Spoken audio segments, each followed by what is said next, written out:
After the incursion into human space that ultimately failed, costing many, many millions of bodies and hundreds of thousands of vessels, and of course the retaliatory strike that the humans gave in way of flying rocks, the war was officially declared. At that point, both sides tried to pull themselves together as they were both still reeling from what had happened. At this point, the Alliance still had more than 30 times the territory as the humans, and this was to include the allies of humans, at least those that would not attack them at all.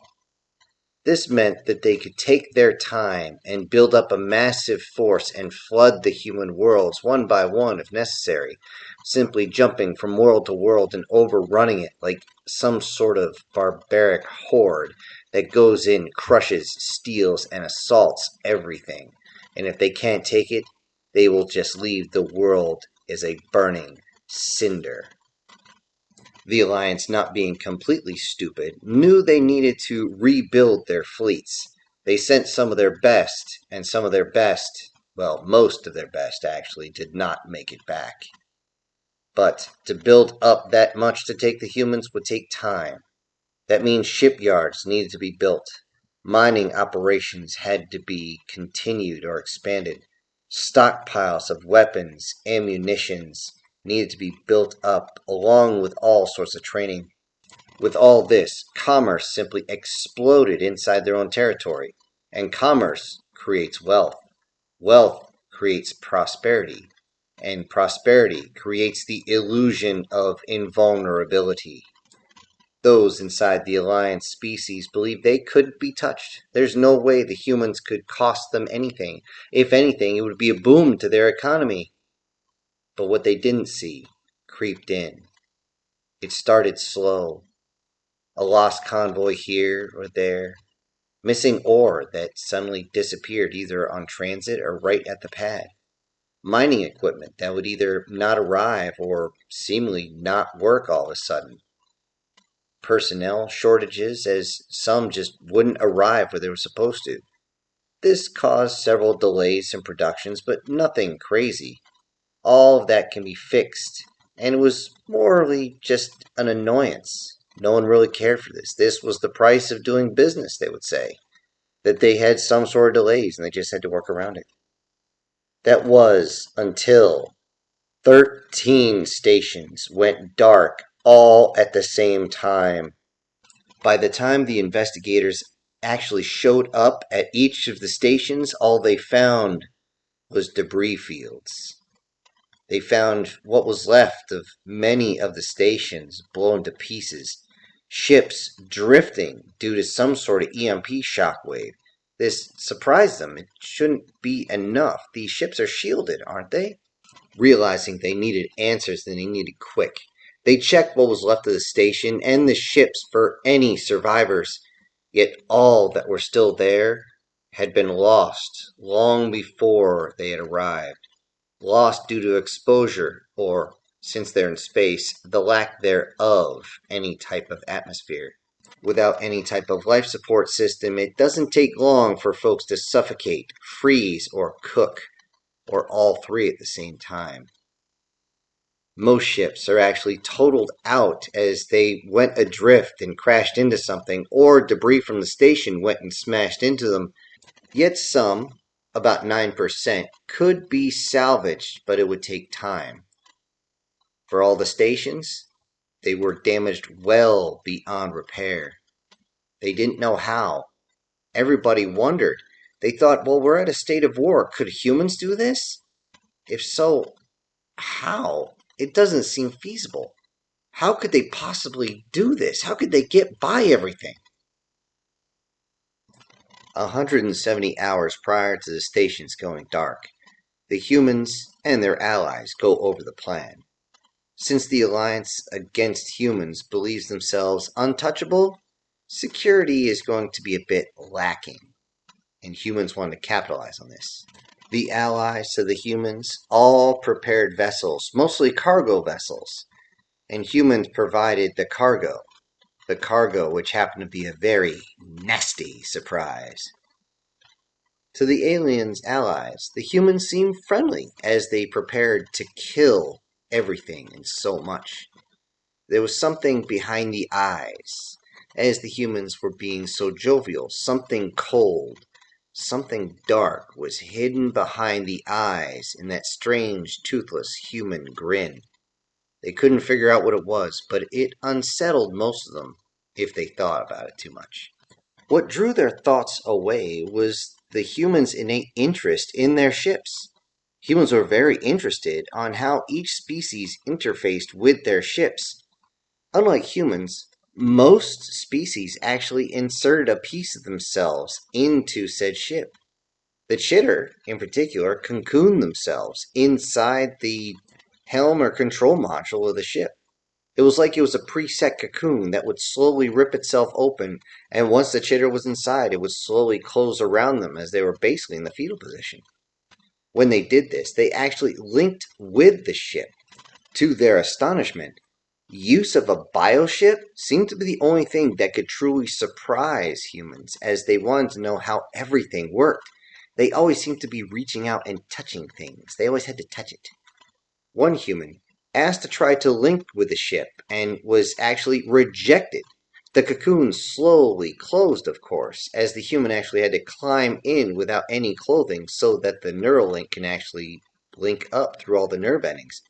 Yet, as soon as it closed, it immediately opened, and it seemed as though the seat simply tried to spit him out like a piece of gum. Another one asked to try later on that day, and was surprisingly accepted. The chitter bioships are only receptive to human females. They do not like human males entering them for some reason. Orifices used as doors would not open for human males either, at least at first. Then the human males would come up with a solution.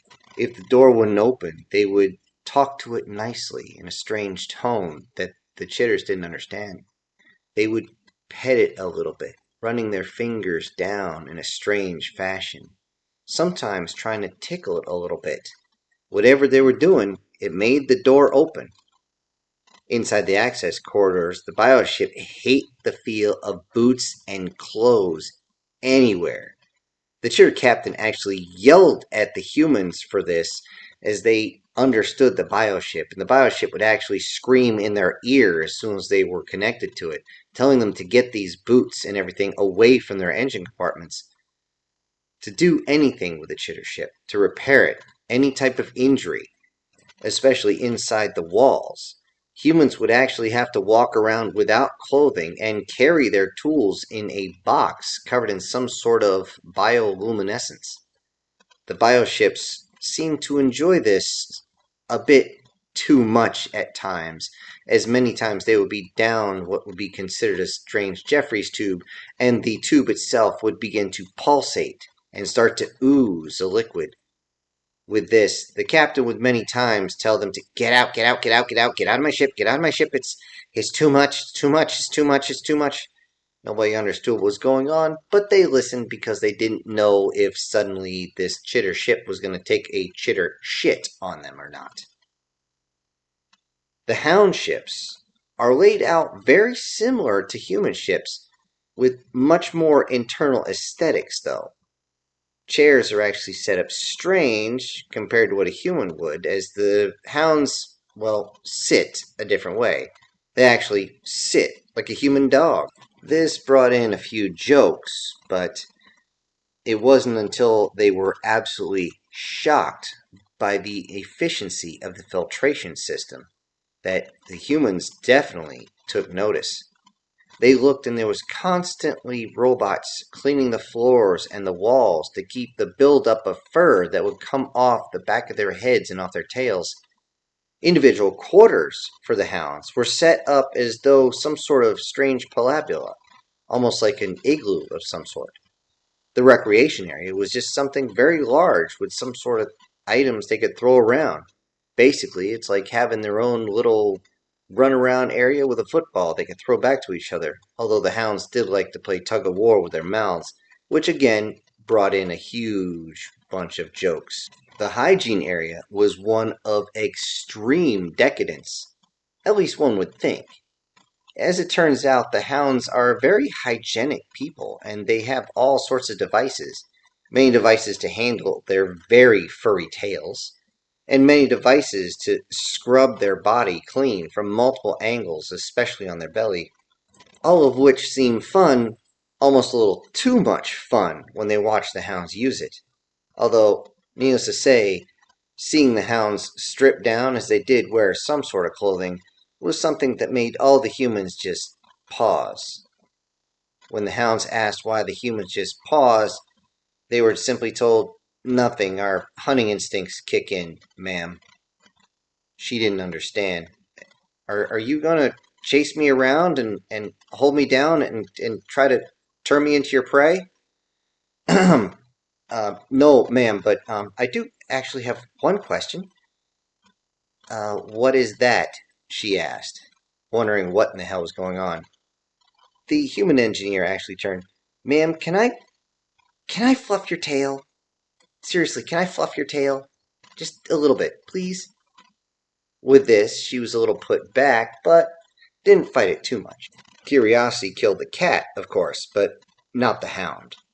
As he did so, he actually moved from fluffing her tail, which he kept saying, "It's so soft, it's so fluffy." And then his hands moved a little bit farther down towards the base, and then slowly moved from the base of her tail up her back to where it's unbelievably smooth. He continued to pet and rub on her, scratching areas every once in a while just to let her enjoy the sensation of being held. And as he reached up and seemed to start rubbing her belly, she realized it was a bit too much, turned around and bit him right on the hand, just enough where it was going to bleed some. He was immediately removed from the posting, obviously, and she realized that humans taste wonderful and told all her friends about it. This made all the humans a little nervous as they told the hounds about something known as a lichen, which of course made them laugh completely uncontrollably. Though the whole situation turned out to be a bit of a joke, it turned out that the hounds always tried to accidentally lick a human to see if they did taste as good as they said. And it turned out the sweatier the better. As they were loading the special cargo and being very careful, one of the hounds actually walked up behind the humans. Without even turning, he said, "Please don't lick me when I am carrying ordnance. Thank you." He immediately stopped dead as he realized, yeah, coming up and surprising a human at this point might be a bad idea. However, that wasn't the worst incident. The worst one was a female human was caught with a Hound XO right before mission launch. And they could have got away with it too. But the problem is hounds tend to howl when they're happy. Aboard the dragon ships, the dragons were always nervous around humans, especially after they saw the silver armor that was around them before. They kept looking for the strange briefcases, and they definitely stayed away from any human that was in any type of exosuit. They told the humans about old stories of armored bipeds slaughtering their ancestors while they slept in their caves, and just this kept ringing in their ears constantly whenever they had humans around that had any type of machinery on them. The humans realized what was going on and were very apologetic about the past, so they made sure that they carried everything in by hand no matter how heavy it might be, just so everybody was calm. They did ask one thing of the dragons, though. They asked for whatever type of old historical reference they would like to actually check it compared to what they had, and maybe they'd be able to fill in some of the blanks of human history. The dragons, of course, gave a strange kind of snarl, turns out to be their version of a smile, and said, "Absolutely." Looking around the dragon ships, the layout is pretty similar to what you would expect, where the helm would be and where the weapons would be, engines, and so forth. What really amazed everybody was the interface. What happened would be is the dragons would actually lay down in it as though they were getting ready to pounce or something. They would then move their claws into each area. Both their front and back, and even their tail would be actually connected and then covered. The last thing to be covered was the face. This allowed them to get a very, very sensitive HUD set up, which actually linked into their brain so they could actually operate. Now, they weren't anywhere near as good as a bioship, but it was a very interesting design. Even though it wasn't controlled by the head, the movement of just an individual claw was enough to move the ship drastically, which gave them unparalleled maneuverability, second only to the chitter. When the human engineers actually talked about this, the dragons actually got angry. No one can be as good as us. No one can be as maneuverable. How could you possibly say that? The humans simply looked at each other and go, oh, it's a difference between instinct and reaction. You can move on instinct well before you react to something. That's just the way it is. Reaction takes conscious thought. They'll move out of the way before they even know what's being fired at them. So that gives them more maneuverability. That's all. Nothing more, nothing less. The dragons thought about it, but they actually have a law against trying to actually tie their brains into a mechanical device. The HUD was as far as they got. With each ship loaded up, each of them would travel to a space station under the guise of delivering supplies. Once the nasty surprise of the supplies was delivered, they would have a certain amount of time to find their way to get the hell out of there and clear the system. Inside those boxes was a whole bunch of hydrogen bombs on a timer, but they will detonate if someone opens the crate, so they had to get out very quickly. The plan was simple. Get in, unload the crates, get the hell out. But everyone was nervous, especially the humans, which made everybody else a little nervous. They started to wonder if the humans were sending on a suicide mission, and then the humans would simply say something about the best laid plans. When they were asked about this, the humans said, we will tell you later, but we can't have any type of human literature on your ship. It'll give you away. Each of the ship's captain and crews seemed to understand this very well, as this was the first time they've really run a secret mission like this. The humans seemed to be very well versed in it, yet they were still nervous. The humans had to explain that those left behind are always scared. When asked why, they said, well, that's because we want you to come back. We want to see your ship again, but we also want to see you again. Losing one of our brothers is not something we enjoy at all. With that, one of the chitters actually snapped, Brother! Sisters too? He said. When the timers reached 0, they all exploded within microseconds of each other, and all the stations exploded from the inside, forcing all their pieces apart. Because they were so close to the engines, there were secondary explosions of the power plants, causing a massive, intense EMP, far stronger than anything the explosives could have, that stretched across half the sector, destroying any type of equipment, mostly the ships, as their own protective gear could only cover up a certain amount of EMP before it completely failed. The investigators had not put anything together. They couldn't fathom what had happened. What was it? This had to be a planned attack. This was obvious. But how was this even accomplished? While they investigated and started recovery ops, another incident seemed to take place, as a virus seemed to spread across almost all their agro-worlds. With 20 human days of incubation, no one even realized it was happening until everyone started to fall over sick. Not only the personnel, but also their livestock. The intense illness would make them simply fall to the ground, and if they couldn't get close to any type of water source, they would die of dehydration. Although if they got a hold of a water source, they would be fine, with one issue. The illness would cause infertilization, sterility of all creatures infected. Within one solar cycle, the effects would be fully evident. Thankfully, the virus itself was designed to die off a quarter of a solar cycle once it was actually initiated. Even outside the laboratory, this turned out to be true, and humans had no interest in making a planet completely uninhabitable forever.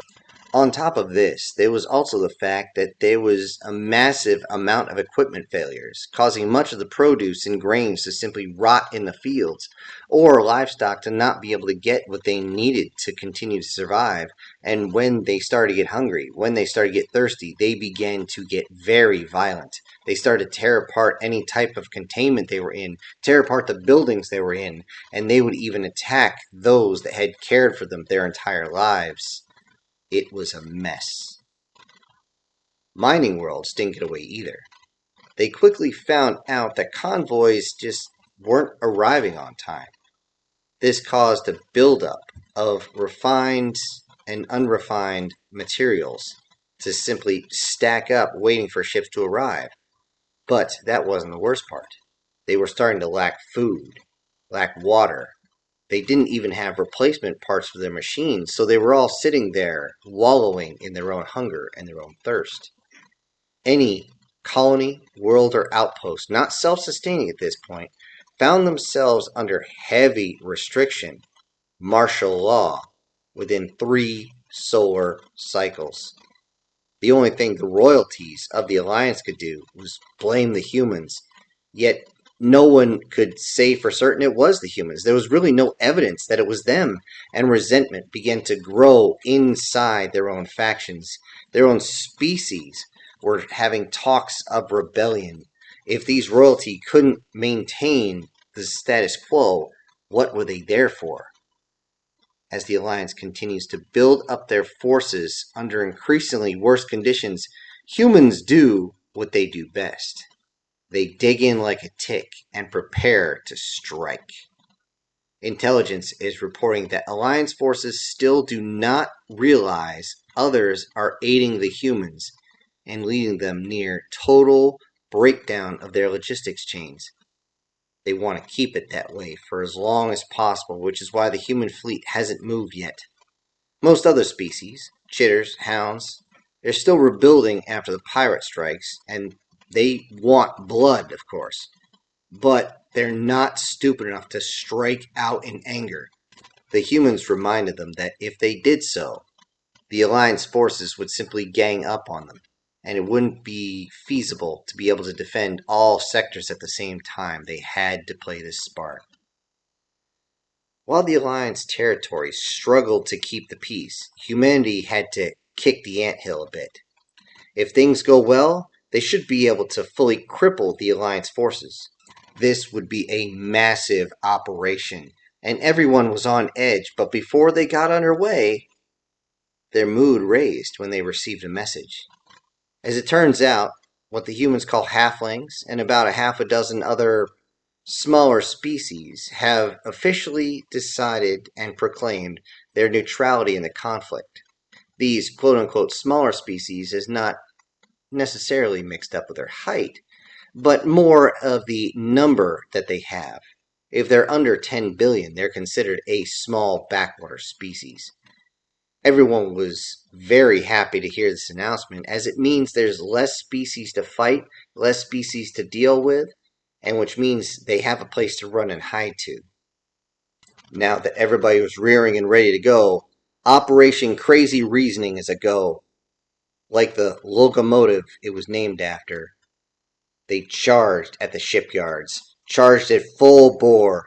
Civilian shipyards are under order to be crippled and not destroyed if possible. This was a show of force, not a complete destruction of civilians.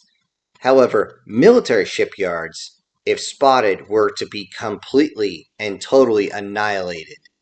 No survivors. The primary shipyard that was a civilian was the Divine Bovine, the name that made every human chuckle as they came up. Upon arriving, all ships were actually allowed to leave, but after 1 human hour, if they weren't out, well, that's the brakes, pal. And they fired, crippling the station. Very, very selectively, using their mass drivers to punch holes and the las cannons to cut pieces off, they were very careful not to pierce the bunkers inside. The workers were not the target. just the station. The primary military shipyard was deep behind enemy lines. Because of this, there was no way of hiding the FTL jumps at all. They'll know someone is coming, and they'll know a lot of them is coming. But they won't know exactly who's coming. Not yet. It's easy to tell when your ship jumps into normal space, as the ether itself makes the hull groan as though it's trying desperately to take a shit. All stations began to report status immediately, and they realized they were right where they needed to be, exactly lined up, which made everybody grin just a little bit. With that, all weapons were given the command, engage at will, no survivors. The shipyard itself stretched all the way from the third planet to the fourth. The main guns of the human ships were turned slightly so they could catch every single piece as they fired through, and they would rip through all the non-reinforced holding structures that created the shipyard itself. This would create large areas of shrapnel that would be flying more and more through the skies and usually crash into the enemy ships. The main guns, even at range, were more than enough to cut through the ships that were waiting, yet they used the shipyard itself as almost like a barrier. It seemed as the Alliance was hesitant to damage their precious shipyard, but the humans didn't give a shit. The las cannons began to strike out, and they cut the entire shipyard to pieces, causing an even thicker debris field. This debris field stopped the enemy ships from engaging en masse, as most of their ships were larger ships, and they just couldn't get through without causing massive damage. This meant they had to get close, and this meant that the humans could bring their tertiary and mid-range weapons to bear. Even the point defenses and drones started to get into it, even though drones at this point were being used as a defensive measure more than an offensive measure.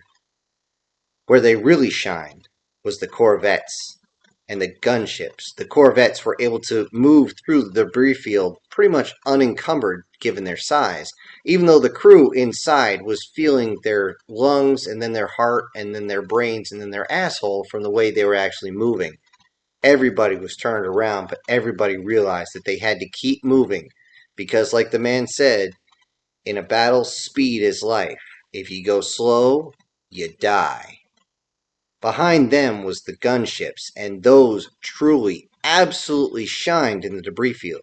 Being so small and just absolutely covered in weapons on every single side, along with their short-range missiles, they started tearing the enemy apart, usually swarming larger ships and ripping them apart piece by piece by piece. Beside them was the sharks, the self-seeking and destroying torpedoes.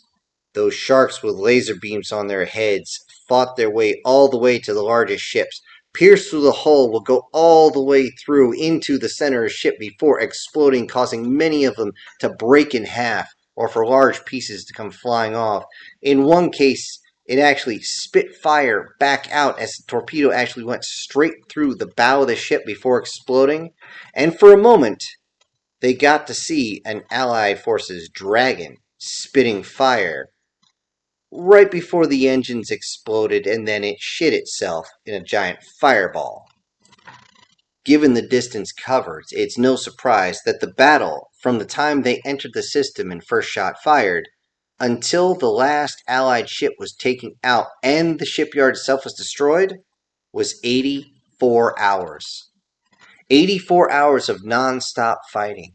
84 hours of taking shots with their main guns, with sending out torpedoes, most of which were completely dry at the time.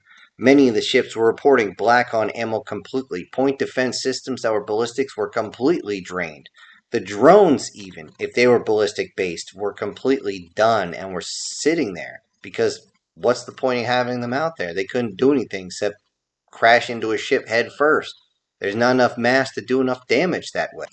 Thankfully, the Allied forces, even though they had called for help, help was still about 4 hours away. The humans knew they had to get out.